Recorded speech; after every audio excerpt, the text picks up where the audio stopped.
Parcel ako dito agaw, ngayon lang dumating. Ito po ay cordless na barina. Iyan. So napili ko ito sa online. Tingnan ko kung unbox ko ito ngayon, kung gagana ba or maganda ba yung na-order ko. Yan, tingnan natin mga agaw.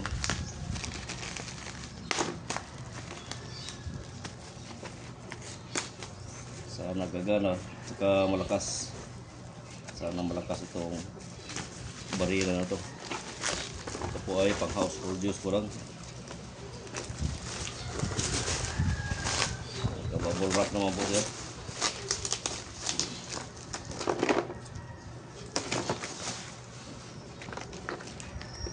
Yan po. Parang ito ay battery.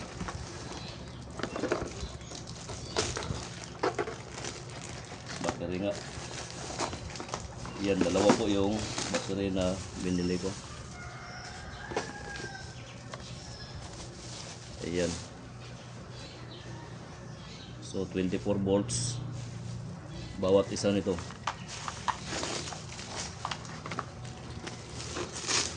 Layo po itong box niya agaw. Dahil sa itatapon lamang po ito sa sorting facility nila. Sana hindi masira. The moment of truth. Ayan, yuping-yupi.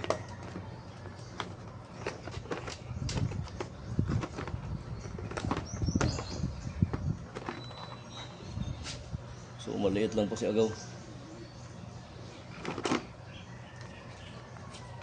Meron na po siyang mga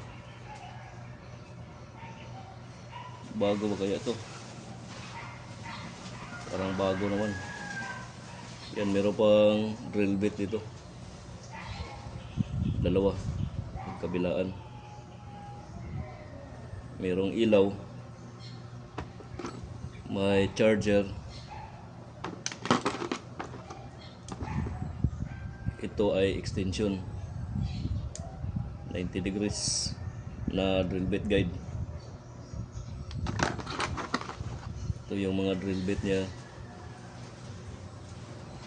Yan, screw. Meron pa dito drill bit cap.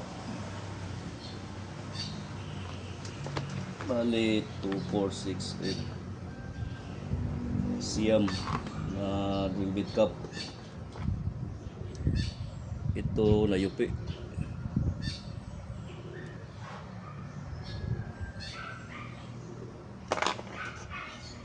Ito naman ay okay. So ngayon mga agaw ay susubukan ko kung gagana ba ito. Sana may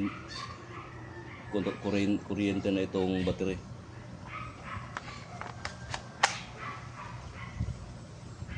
Meron pala siya ditong safety. Ayan.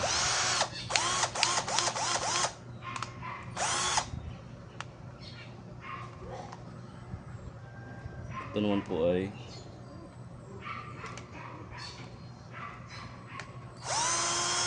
pabaliktad. Reverse. Ito hindi ko alam. Para ito number 1. Ito number 2. Parang mas malakas itong pag naka-on itong number 2, parang mas malakas itong ikot niya. Ayan, malakas nga. Pag number 1 mahina lang. Ayan. Subukan natin ito mga agaw.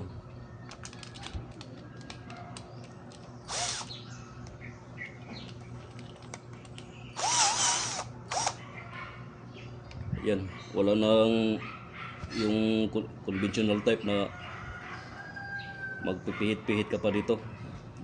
Yung merong bakal na ginagamit pang pihit o yung pang tighten niya.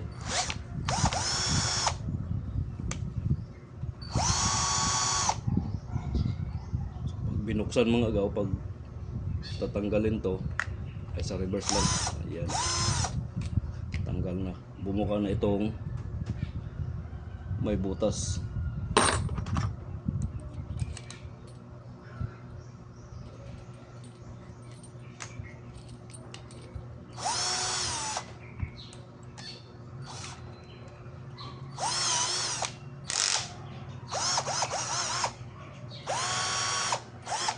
Ayan, so mas maganda itong cordless agaw dahil hindi na gagamit ng extension wire. Yung extension wire kasi ay prone po yun sa disgrasya, lalo na pag merong punit yung wire insulator nya. So meron naman po ako dyan yung merong cord, pero mas maganda itong cordless. Ayan, kita nyo, ito po ay 999 lamang po. At saka yung brand niya Re-Aim, may dalawa ng battery.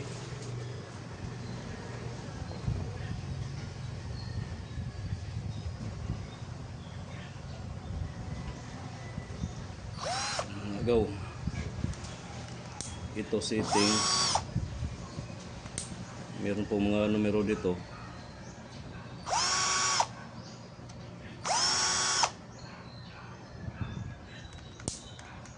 hanggang sa 13.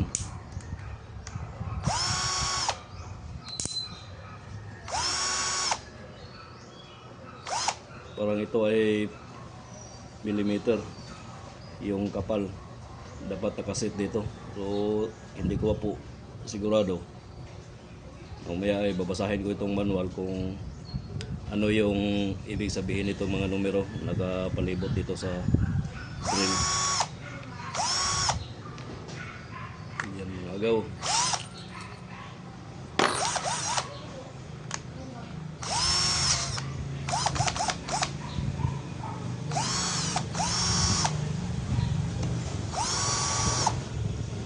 Yan.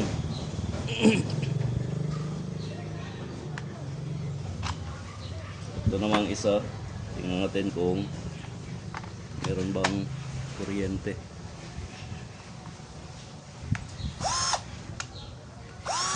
Meron din mga gaw. So hindi ko na ito kailangang i-charge, pwede na itong gamitin.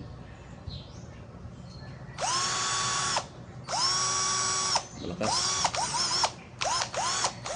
Ayan, meron na pong ilaw kapag madilim. Okay mga agaw. Ito lang yung problema, layupi. Manipis lang po yung plastic na. Yung box niya manipis lang po. Pero okay na rin, at least merong box. Kaysa naman walang box, yung karton lang.